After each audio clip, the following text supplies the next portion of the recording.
once again.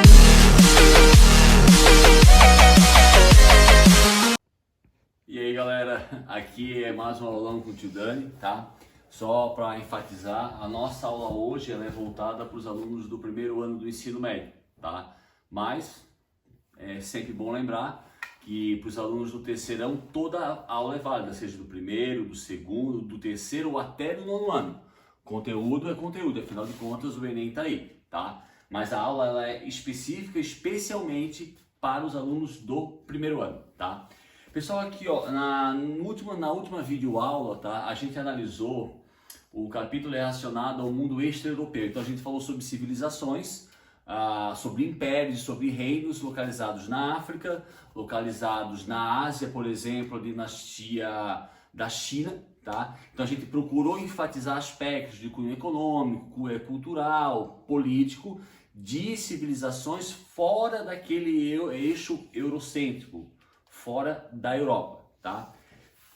Nessa aula, tá, pessoal, a gente vai voltar a focar a história eurocêntrica. O que significa isso? A gente vai voltar para o continente europeu, a gente vai voltar a estudar a história da Europa, principalmente no período posterior ao final do Império Romano do Ocidente. Tá, pessoal? Só para lembrar, Imperador Teodósio, no século IV depois de Cristo, como o Império Romano do Ocidente, capital Roma, estava sendo dominado de forma gradativa por povos bárbaros, lá no século IV ele dividiu o Império Romano em dois: Império Romano do Ocidente, capital Roma; Império Romano do Oriente, capital, cidade de Constantinopla; Império Romano do Oriente, também chamado Império Bizantino. Por que Império Bizantino, pessoal? Por que a expressão bizantino? Vocês não podem esquecer que a cidade de Constantinopla, ela foi criada, ou ela foi chamada assim, em homenagem ao imperador romano Constantino. Só que aonde havia Constantinopla, já existia uma cidade ali. E o nome daquela cidade se chamava cidade de Bizâncio, que era uma cidade grega. E aí o imperador Constantino, lá no início do século IV, tá, passa parte da administração do Império Romano de Roma para a cidade de Bizâncio, mas que ele vai renomear de Constantinopla, que vai ser a capital do Império Romano do Oriente, também é chamado de Império Bizantino, por causa da antiga cidade grega de Bizâncio. Então, nesse momento agora, pessoal, o nosso foco vai ser agora analisar as principais características do Império Romano do Oriente, também chamado Império Bizantino. Só para lembrar, em 476 depois de Cristo, óbvio, né, pessoal, acaba o Império Romano do Ocidente, quando ele é dominado por vários povos bárbaros. O Império Bizantino, ele ainda vai perdurar até o ano de 1453, aí por volta de meados do século XV, tá? Então o nosso foco, primeiramente, tá? A gente vai analisar características do Império Bizantino, beleza? Pessoal, assim, ó, o Império Bizantino, como já falei agora, capital Constantinopla, tá? Lembra que a palavra bizantino provém da cidade chamada de Bizâncio, que era uma cidade grega que depois vai ser renomeada de Constantinopla. Isso significa o quê, pessoal? Dentro do Império Bizantino, a cultura grega, a tradição grega era muito forte. Tão forte que o idioma oficial dentro do Império Romano do Oriente não era o latim como era no Império Romano do Ocidente, era o grego. Em função disso, nesses mais de 1000 anos, até que o Império Bizantino fosse destruído, lá em 1453, metade do século XV, como o idioma oficial do Império era o grego, isso colaborou, pessoal, de forma decisiva para a preservação da cultura grega. O que significa isso? Preservação dos pensamentos dos filósofos gregos, de Aristóteles, de Sócrates, de Platão, do próprio idioma, das tradições gregas. Tudo isso foi preservado dentro do Império Bizantino. Perfeito? Economia. Pessoal, ó, vamos lembrar aqui. qual era a base econômica do Império Romano do Ocidente? A mão de obra escrava, né? Tanto que quando a gente estudou ali após a Pax Romana, tá? Houve uma diminuição e um encarecimento da mão de obra escrava. E a partir do momento que lá no Império Romano do Ocidente a mão de obra escrava diminui ou ou fica mais cara, isso é um dos fatores que acaba com o próprio Império Romano do Ocidente. O Império Romano do Oriente, pessoal, também chamado Império Bizantino, óbvio que apesar de ser fortemente influenciado pela cultura grega, ele vai herdar, obviamente, tradições, costumes da cultura do Império Romano do Ocidente, né? Afinal de contas, antes de ser partido por Teodósio, tanto o Império Bizantino e o Império Romano do Ocidente eram o mesmo império. Então, apesar do Império Bizantino ser fortemente influenciado pela cultura grega, ele herda vários aspectos lá da cultura romana, tá? No quesito economia, pessoal, vocês poderiam me perguntar, tá, professor, mas por que o Império Romano do Oriente ele perdurou por mais 1000 anos, se ele também, durante um bom tempo, pertenceu ao Império Romano do Ocidente? Primeiro, pessoal, a cidade de Constantinopla, hoje, 2020, é uma cidade chamada Istambul, que é uma cidade de um país chamado Turquia. Istambul, pessoal, não é a capital da Turquia. A capital da Turquia é a cidade de Ankara. Só que Istambul, ou antiga Constantinopla, é a única parte da Turquia que pertence ao continente europeu. Toda a Turquia, pessoal, com exceção de Istambul, pertence ao Oriente Médio. Mas aquela região onde se localiza a cidade de Istambul, antiga Constantinopla, é a única parte da Turquia que hoje pertence ao continente europeu, tá? E é uma cidade, pessoal, mesmo hoje, no século 21, extremamente importante para a Turquia porque é um grande centro comercial. E Istambul, pessoal, mesmo quando era chamada Constantinopla, ou mesmo quando era cidade de Bizâncio, ela já era uma cidade extremamente comercial, porque Constantinopla, ela seria um eixo comercial.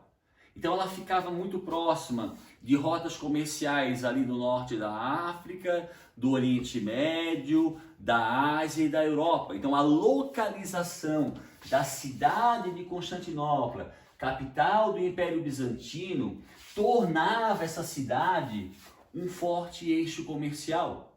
Então um dos fatores que vai colaborar para que o Império Bizantino durasse mais 1000 anos, isso se comparado ao Império Romano do Ocidente, que acabou em 476, a característica, é o fator extremamente comercial da cidade de Constantinopla, tá? Que hoje se chama cidade de Istambul, mas que ainda ali na região do Oriente Médio, Europa, Turquia, ainda é um grande entreposto comercial.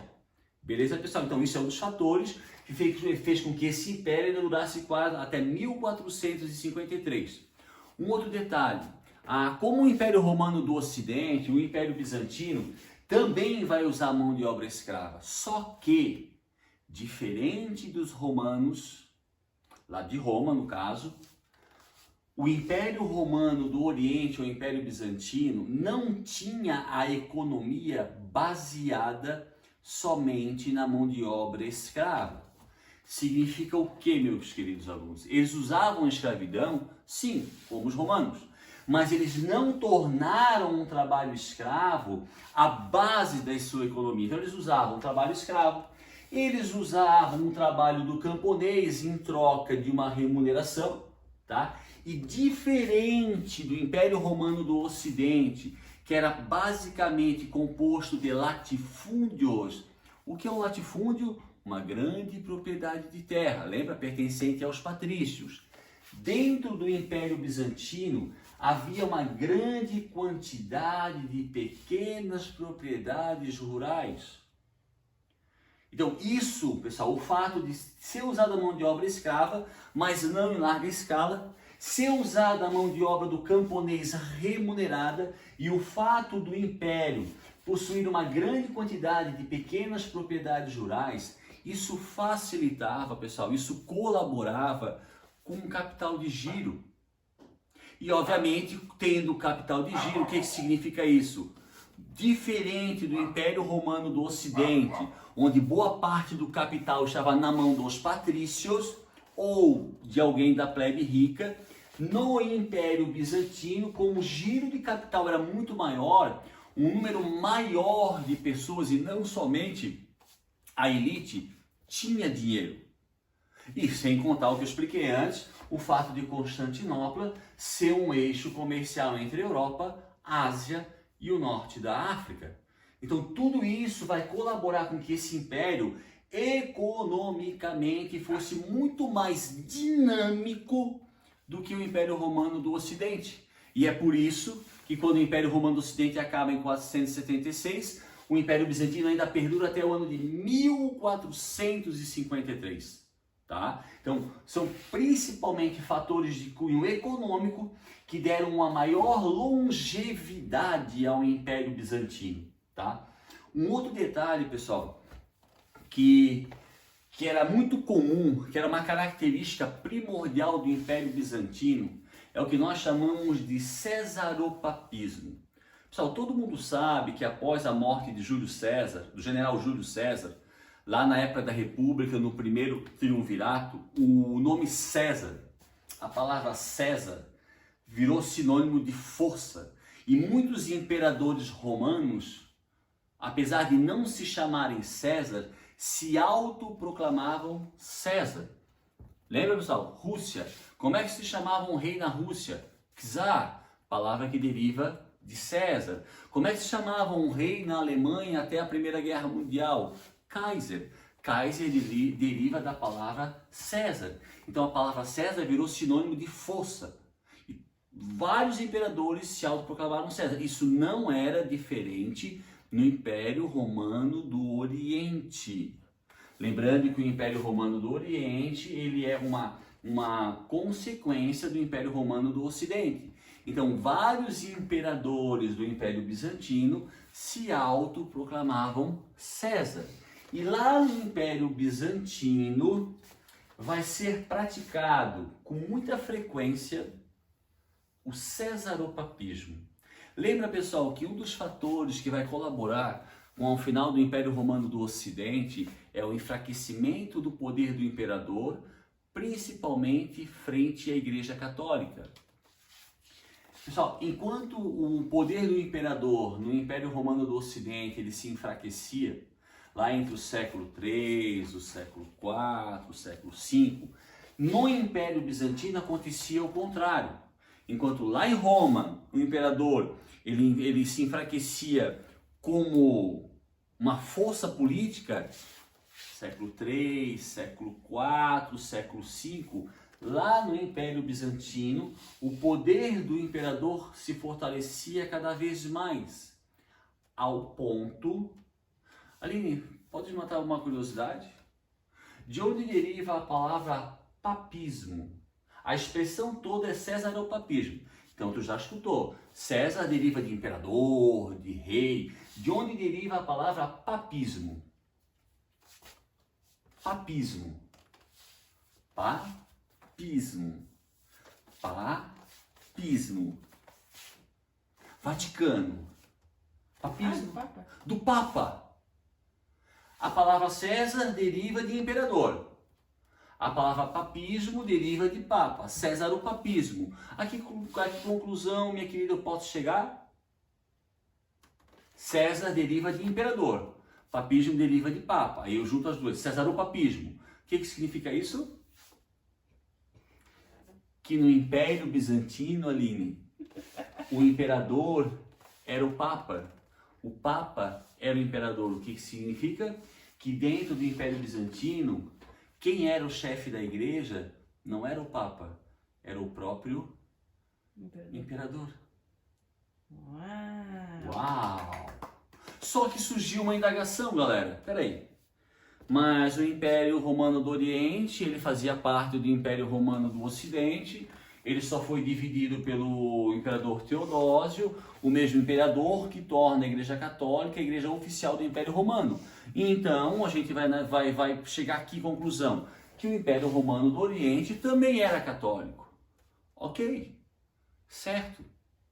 Só que conforme o Império Romano do Ocidente vai se fragmentando, vai se fragilizando, e o imperador vai perdendo poder, lá no Império Romano do Oriente, principalmente em função da economia e do comércio, o poder do imperador vai se fortalecer. E com o passar do tempo, esse imperador, pessoal, aqui embaixo eu coloquei o nome do imperador Justiniano, porque dentre todos os imperadores do Império Bizantino, ele é o mais conhecido, ele é o mais importante. Mas com o passar do tempo, o poder do imperador vai aumentar tanto que dentro do Império Bizantino, o imperador, não interessa qual, vai ser o chefe da igreja. E aí é óbvio, meus queridos, que esse tipo de prática chamada de cesaropapismo, aonde o imperador é o chefe da igreja católica, isso jamais será aceito pela igreja católica. Ao ponto... Aline, podia dar mais um pouquinho. Mais um pouquinho. Yes. Pessoal, o fato, tá, do Império Romano do Oriente, o fato de ele praticar o cesaropapismo e o fato de dentro desse império, o imperador ser o chefe da igreja, no caso católica, vai provocar um atrito com a igreja católica apostólica romana, que tem como líder principal o Papa. Então, de acordo com as regras da igreja católica, até hoje, o líder, quem manda na igreja é o Papa. No Império Bizantino era o imperador. Essa divergência de poder vai levar no ano de 1054, então ali em meados do século XI, a ser deflagrado um episódio chamado o Cisma do Oriente. Galera, cisma, significa separação.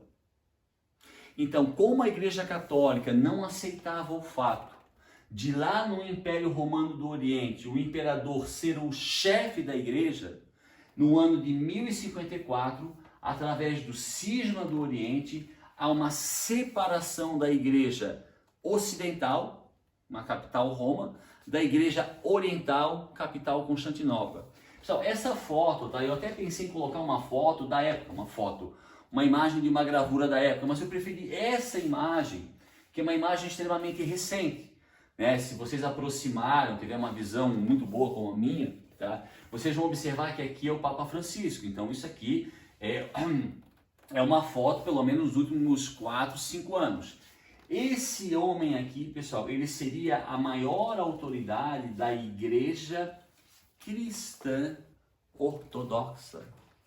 Que é isso, professor? Quando, rapaziada, houve o cisma do Oriente pelo fato da Igreja Católica Apostólica Romana não aceitar o cesaropapismo em 1054, quando essas duas igrejas se separam, o Império Romano do Oriente, ou o Império Bizantino, ele continua a ser cristão, mas ele não está mais submetido às ordens do Vaticano. E lá no Império Romano do Oriente, ou Império Bizantino, surge a Igreja Cristã Ortodoxa, que, por exemplo, é a igreja que predomina num país como a Rússia. E aqui, não sei se em 2017, 2018, houve, como o Papa Francisco, pessoal, ele gosta de dialogar com representantes de várias religiões, tá? Esse aqui provavelmente é algum momento que aconteceu nos últimos 4 anos, aonde o Papa Francisco, o maior representante da Igreja Católica Apostólica Romana no mundo, vai se encontrar com o maior representante da Igreja Cristã Ortodoxa. Igreja que surgiu em 1054, a partir do cisma do Oriente, quando a Igreja Católica não aceitou o cesaropapismo, prática empreendida dentro do Império Romano do Oriente. Então, isso aqui é uma foto extremamente recente de um representante da Igreja Católica e de um representante da Igreja Cristã Ortodoxa, igreja que surge nesse ano a partir desse acontecimento. Beleza, galera? Só dá uma volta umas 3 imagens, por favor. Então, pessoal, aqui, ó, aqui então, o Império Romano do Oriente, Constantinopla, o idioma grego, o Império, a cultura grega foi preservada enormemente, tá? A economia diferenciada da economia do Império Romano, mão de obra de escrava sim, mas não era a base, camponeses, pequenas propriedades. A capital do Império era um eixo comercial, como ainda é hoje, com o nome de Istambul, tá? E a prática do cesaropapismo, que vai levar ao cisma do Oriente em 1054. Pessoal, eu coloquei aqui o imperador Justiniano, tá? Em letras garrafais, porque ele foi responsável. Uma das principais características, pessoal, do antigo Império Romano, isso antes de ter o Império Romano do Ocidente, é o direito, o código de leis. Tanto é que as pessoas que hoje, pessoal, 2020, elas vão cursar na universidade o curso de Direito, eu não sei se é na primeira fase, eu não sei se é na segunda fase, ela chama uma disciplina chamada Direito Romano. Por que Direito Romano? Por que estudantes universitários do Brasil, Estados Unidos, Inglaterra, aprendem um Direito Romano? Porque, pessoal, a justiça, a legislação, o modo como se julga, o modo como se faz justiça, hoje em dia no Ocidente, ele foi baseado no direito romano, isto é, num código de leis criado lá durante o Império Romano, isso antes de existir o Império Romano do Oriente. Então, quando há a separação e o Império Romano do Ocidente acaba, o imperador Justiniano, ele resgata esse código de leis romanos, que vem lá de Roma, ele traz até o Império Bizantino. Então, se a gente pensar na questão de justiça que eu digo, pessoal, do julgar, alguém vai ser condenado à morte, ou vai ser, essa pessoa vai ser julgada, vai ter direito a um advogado de defesa, existe um juiz, tem alguém que vai acusar que é o promotor, aí tem que... Pessoal, esse estilo de justiça que a gente faz hoje, nós herdamos dos romanos. E isso só continuou e se fortaleceu com o passar do tempo por causa do Império Bizantino, porque imperadores como o imperador Justiniano, em vez de criar um outro código de leis, ele simplesmente resgatou o direito romano e trouxe até o Império Bizantino. E isso, obviamente, com o passar do tempo, mesmo com o final do Império Bizantino, esse direito romano vai se espalhar para todo o mundo, principalmente ocidental, tanto que hoje nas principais universidades de qualquer país do Ocidente se estuda direito romano. Então a gente deve esse legado não só aos romanos ocidentais, mas principalmente ao imperador Justiniano. Além, pessoal, de preservar o direito romano, o código de leis romano, o Justiniano foi responsável pela construção. Hoje, pessoal, ela não é mais uma basílica, uma catedral cristã, ela é uma mesquita. Mas na época, o Justiniano construiu, que era considerada a maior catedral do mundo, a Catedral de Santa Sofia. Por gentileza, Nini, duas, por favor. Pessoal, eu nunca fui para a Turquia, mas quem sabe? Mas quem vai para a Turquia, pessoal, visita a Turquia e não visita a cidade de Istambul, seria quase que a mesma coisa eu fosse da Noruega, viesse para o Brasil e não visitasse a cidade do Rio de Janeiro. E se eu for até a cidade de Istambul e não visitar hoje, pessoal, uma mesquita, hoje é uma mesquita, tá? Mas na época que ela foi construída, lá pelo século 6 depois de Cristo, 7 depois de Cristo, ela foi construída pelo imperador Justiniano, que é o que a gente falou agora. Ela foi considerada para a época a maior catedral cristã do mundo, a Catedral de Santa Sofia. Só que por que, professor, ela é uma mesquita? Pessoal, o Império Romano do Oriente, o Império Bizantino, quando ele acaba em 1453, ele acaba porque ele foi dominado por um império muçulmano chamado Império Turco-Otomano. E aí, quando o Império Romano do Oriente passa a pertencer aos muçulmanos, os muçulmanos transformam essa catedral cristã numa mesquita, como ela ainda é hoje, mas mesmo sendo uma mesquita, pessoal, isso não tirem em absolutamente nada o glamour, o poder dessa construção. É gigante. Pesquisem, pessoal, no Google e olhem fotos do interior dessa hoje mesquita, ou antiga catedral cristã. É um espetáculo e foi uma construção feita durante o reinado do imperador bizantino Justiniano. Beleza? Aline, só. Uma só. Pessoal, aqui ó, eu tava pulsando umas fotos na internet, eu sei essa foto bem interessante, tá? Essa parte aqui, pessoal, essa parte mais escura, seria o Império Romano do Oriente, quando ele foi dividido lá no século V, no século IV, pelo imperador Teodósio, quando, no período ainda que o Império Romano do Ocidente ainda não tinha acabado. Essa parte em laranja, pessoal, é a parte onde o Império vai expandir no período pós-Império Romano do Ocidente.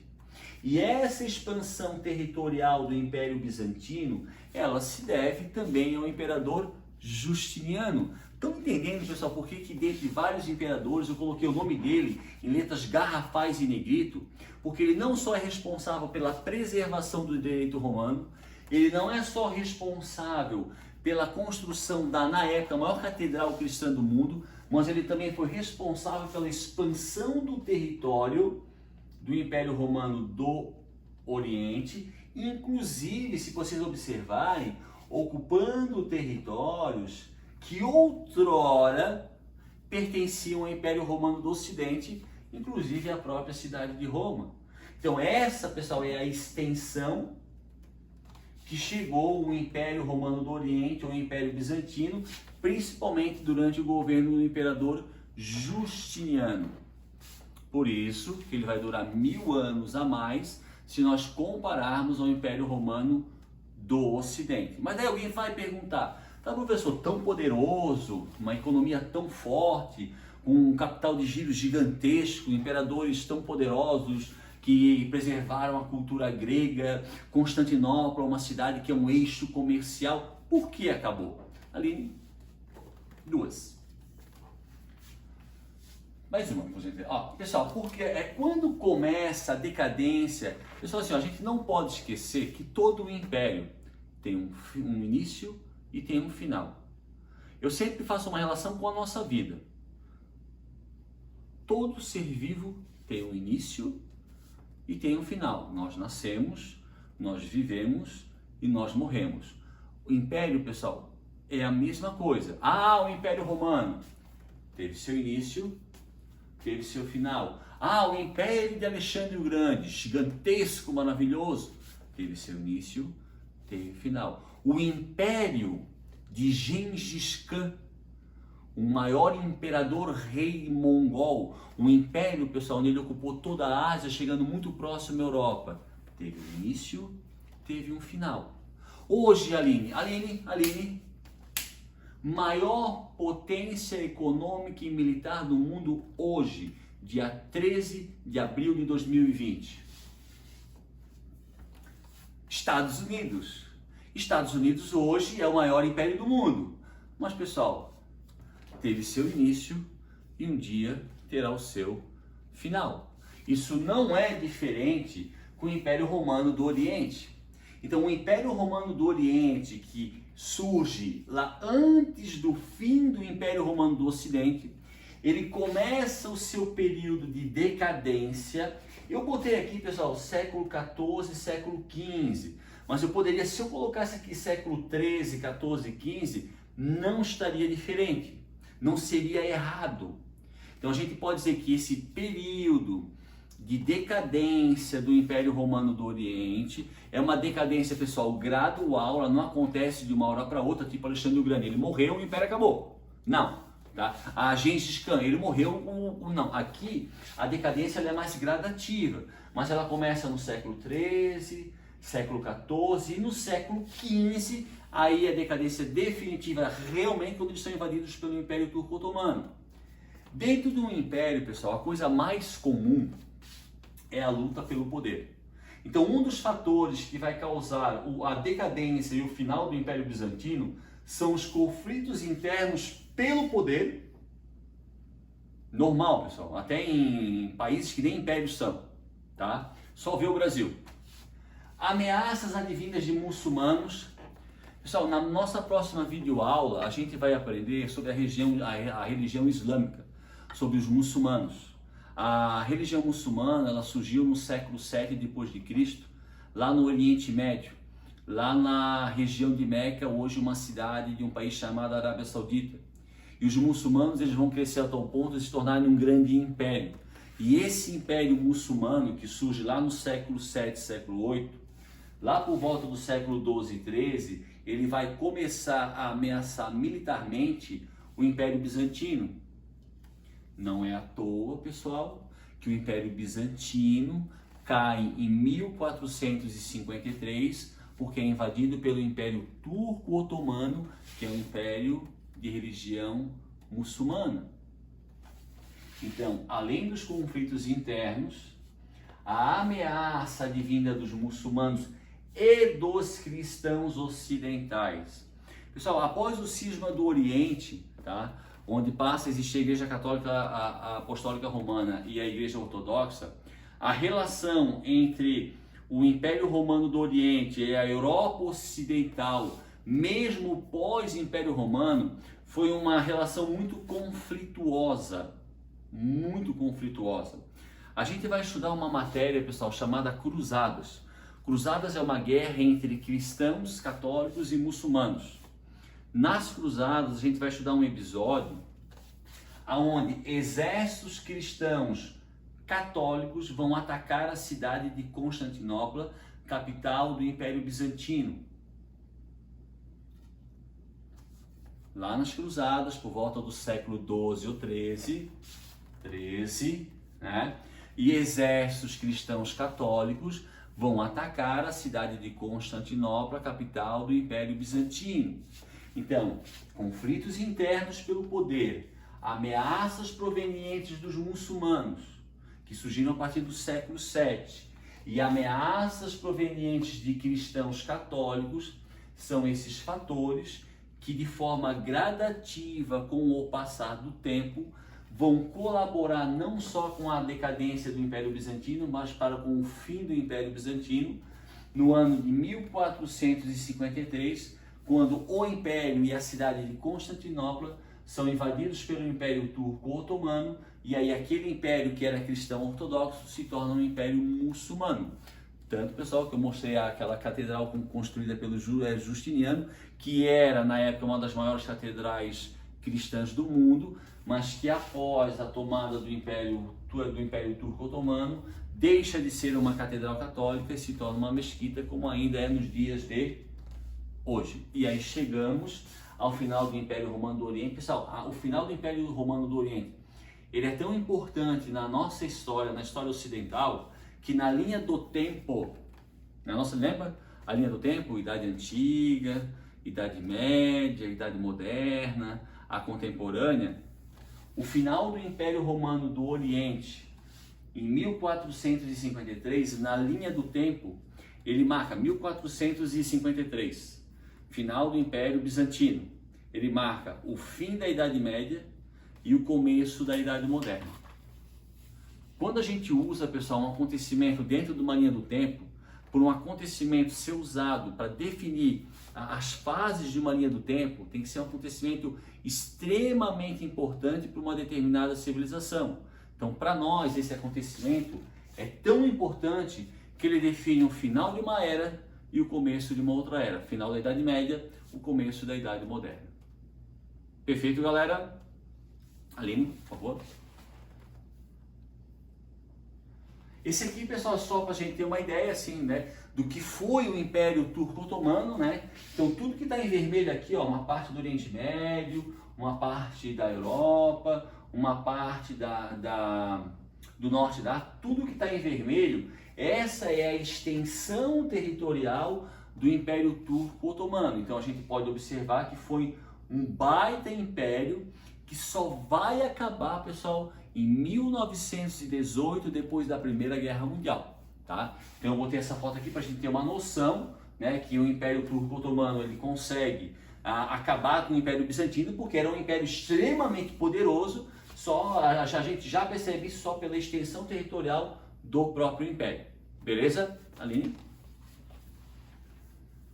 Pessoal, saindo aqui, ó, do Império Romano do Oriente, esquece o Império Romano do Oriente, e voltando para aquela região da Europa, aquela região que era dominada pelo Império Romano do Ocidente, que acabou em 476, tá?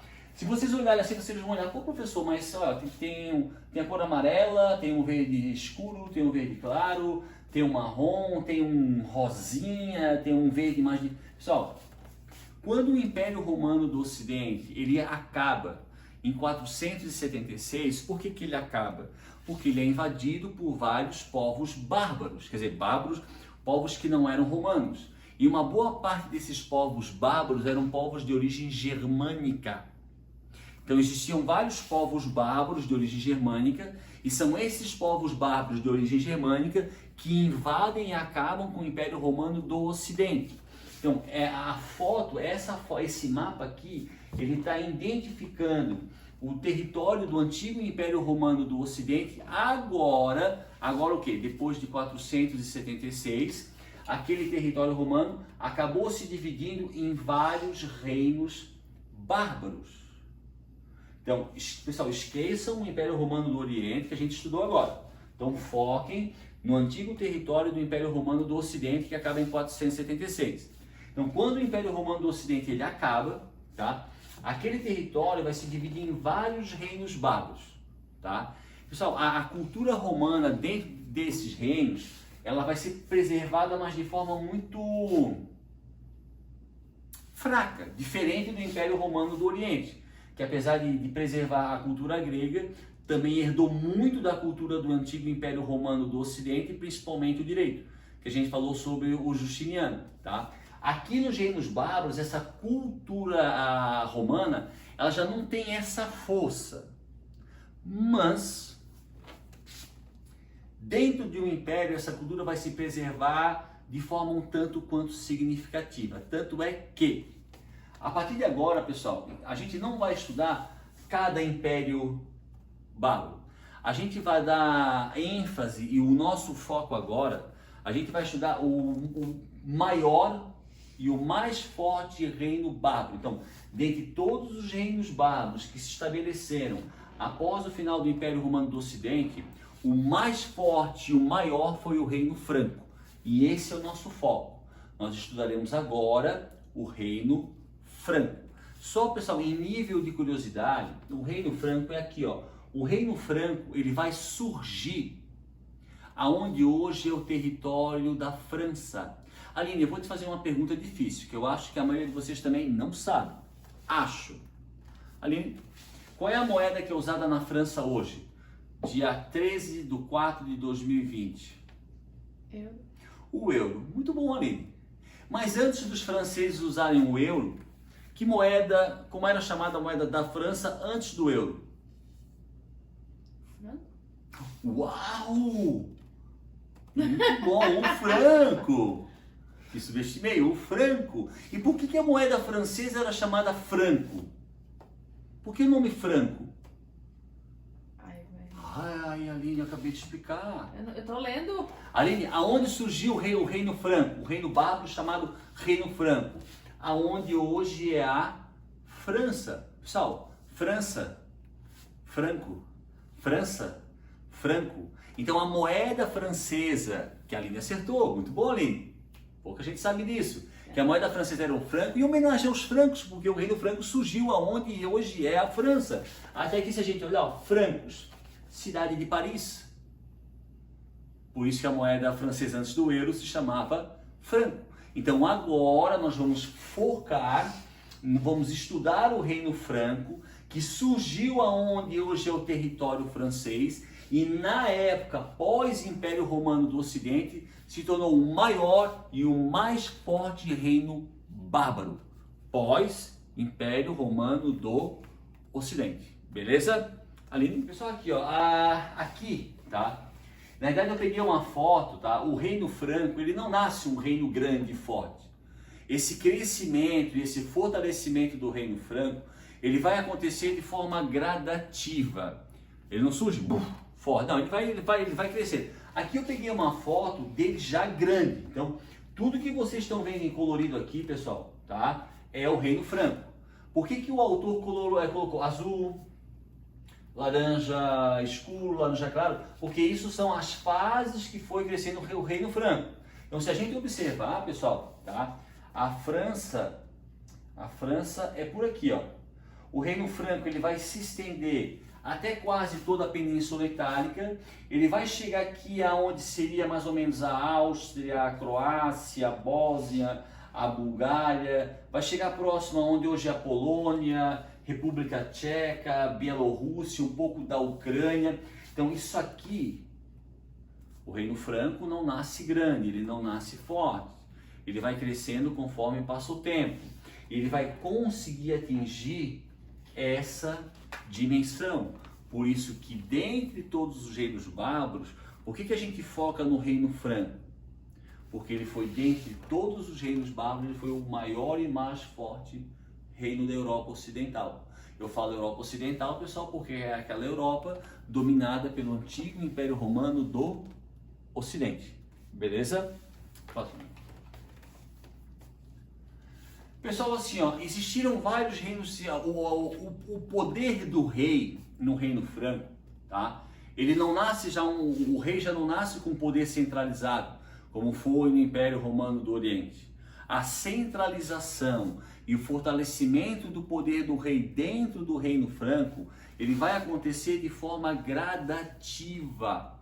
Os primeiros reis francos, pessoal, eles não tinham um poder centralizado. Eles eram reis, mas eles dependiam da ajuda de outros guerreiros para se firmar no poder. Então eu era rei, mas eu beneficiava certos guerreiros, certos nobres, e aí eu tinha um certo comando. Então a centralização do poder dentro do Reino Franco, ela vem de forma gradual com o passar do tempo. Beleza, galera? Pessoal, o Império Romano do Ocidente, ele acaba.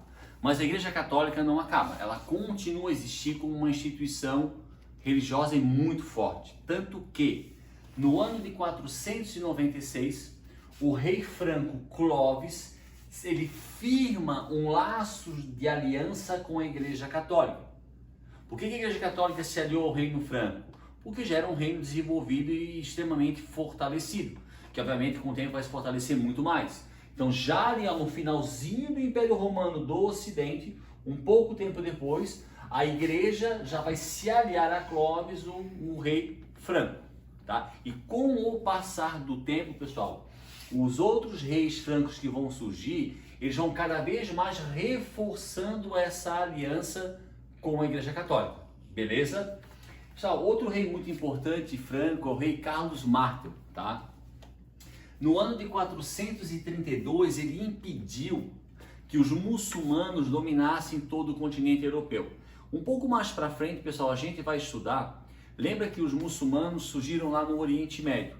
Quando os muçulmanos se estabelecem como religião, ali pelo século VIII, eles começam uma expansão territorial. Então eles vão dominar todo o Oriente Médio, todo o norte da África, e eles vão entrar na Europa e vão dominar a Península Ibérica.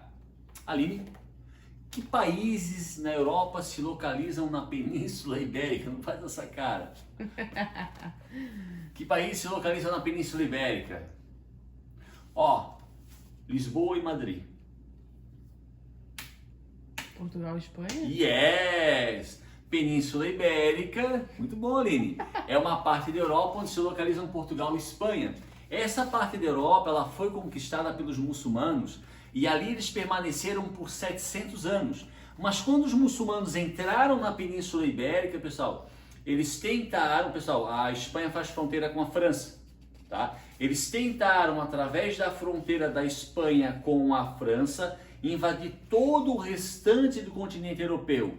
Eles foram impedidos no ano de 732 d.C. pelo rei franco Carlos Martel.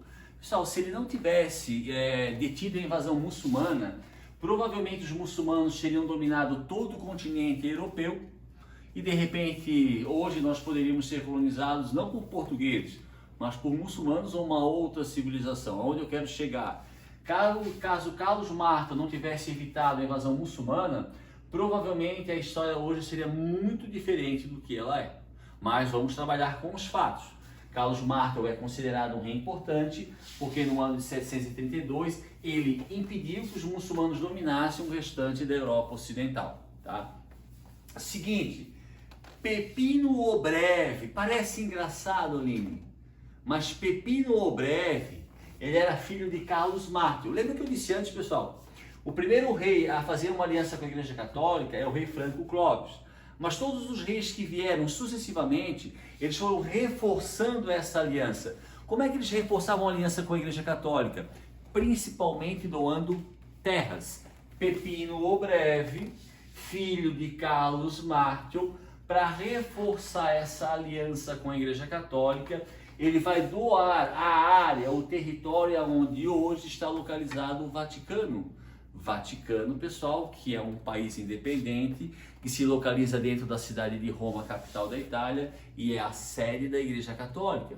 Então, quando vocês estiverem um dia lá no Vaticano e olharem para o chão, aquela área, antes de ser Vaticano, era uma área pertencente ao Reino Franco, mas com a intenção de reforçar essa aliança com a Igreja, Pepino o Breve, filho de Carlos Martel, doa à Igreja Católica esse pedaço de terra que hoje está localizado o Vaticano.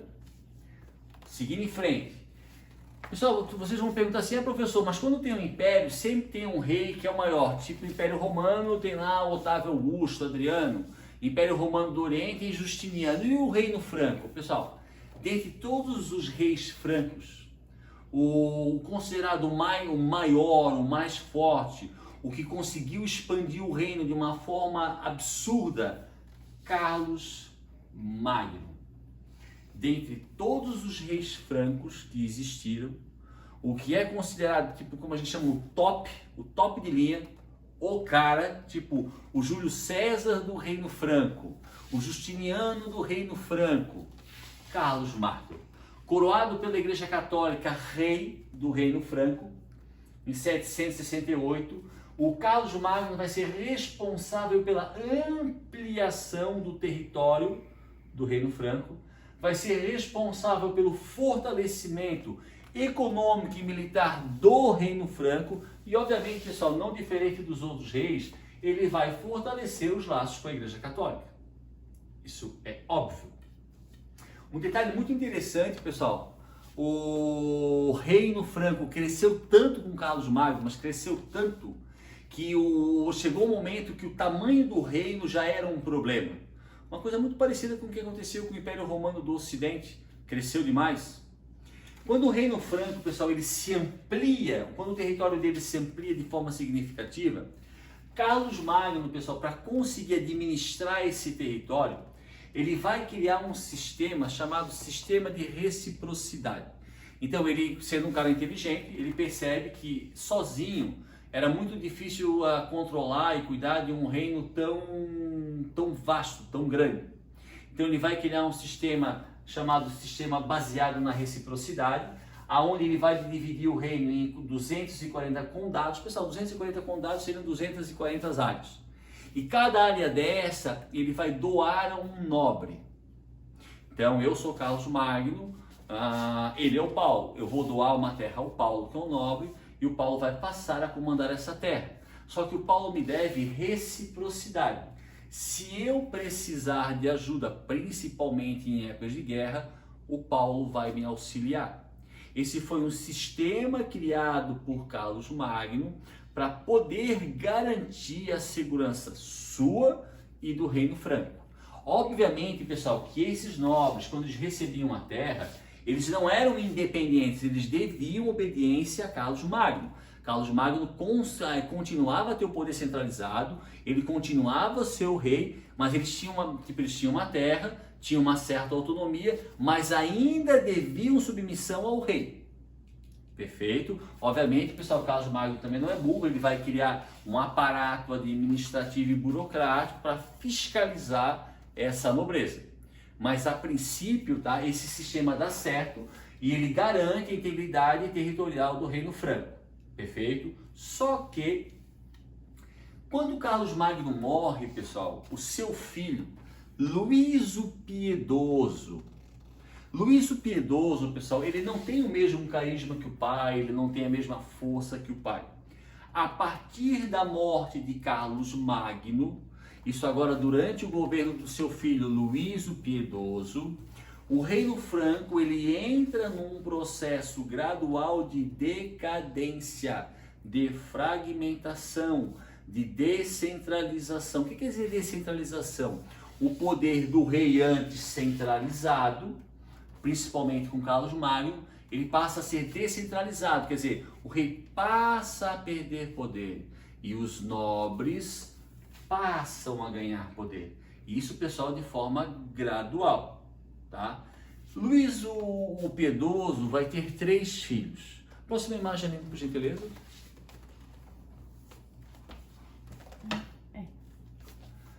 Pessoal, com a morte de Carlos Magno, quem vai assumir o reino, como eu falei agora, é o seu filho Luís o Piedoso, e a partir do reino dele começa um processo de descentralização, aonde o rei passa a perder poder e os nobres passam a ganhar poder, tá?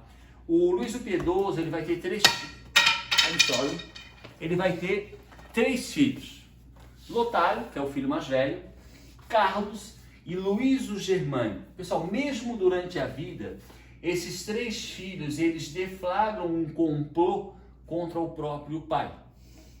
Então, Carlos Magno morre, até então o poder era centralizado na mão do rei, fortemente. Com a morte de Carlos Magno, o seu filho Luís Piedoso assume, e ali começa um processo de descentralização, aonde o rei passa a perder poder e os nobres passam a ganhar poder. Quando o Luís Piedoso tem os filhos Lotário, Carlos e Luís o Germânico, tá? Esses 3 filhos netos de Carlos Magno se unem num complô contra o pai. Após a morte de Luís o Piedoso, os 3 netos de Carlos Magno vão criar o Tratado de Verdun. Pessoal, Verdun é uma região da França. Reino Franco surge onde é a França. Esse tratado estipulou que o Reino Franco seria dividido em 3 partes. Uma parte para Carlos, uma parte para Lotário e uma parte para Luís o Germânico. Mas com um pequeno detalhe, pessoal. Desde a época do pai, Luís o Piedoso, o Reino Franco vinha passando por um processo de descentralização, de enfraquecimento do poder do rei. Quando Lotário, Carlos e Luís assinam um tratado de Verdun e fragmentam em 3 partes do Reino Franco, o poder do rei, ele não desaparece, pessoal, mas ele diminui de uma forma significativa. Então, após o Tratado de Verdun, o rei não tem mais o poder centralizado, porque os nobres que haviam recebido terras lá da época de Carlos Magno tiveram um poder fortalecido. Em resumo, eu agora sou um nobre, eu respeito o rei porque ele é rei, mas eu não obedeço mais o rei. Eu agora tenho autonomia sobre o meu próprio pedaço de terra. Existe o rei? Ok, ele existe. Eu devo respeito a ele, sim, porque ele é rei. Mas a partir de agora, no meu pedaço de terra, mando eu. Tanto é que, com a fragmentação, pessoal, e o fim do Reino Franco, e a diminuição no poder do poder dos reis, tem início, a partir do século 9, século 10 depois de Cristo, um período chamado na Europa de feudalismo. Muitas pessoas, pessoal, elas confundem, elas acham que toda a Idade Média é feudalismo. A Idade Média, ela começa com o final do Império Romano do Ocidente, ali no século V. A Idade Média. O feudalismo, galera, é um período dentro da Idade Média, mas que vai começar lá no século IX, no século X, após o final do Reino Franco, final causado principalmente pelo Tratado de Verdun, assinado entre Lotário, Carlos e Luís, netos de Carlos Magno. E no feudalismo, o rei ou os reis, eles continuam a existir, mas com um poder muito menor. a área onde eles vão atuar como rei vai diminuir demais. E aqueles nobres que até então deviam obediência ao rei no feudalismo, eles não devem mais obediência, eles devem respeito no máximo.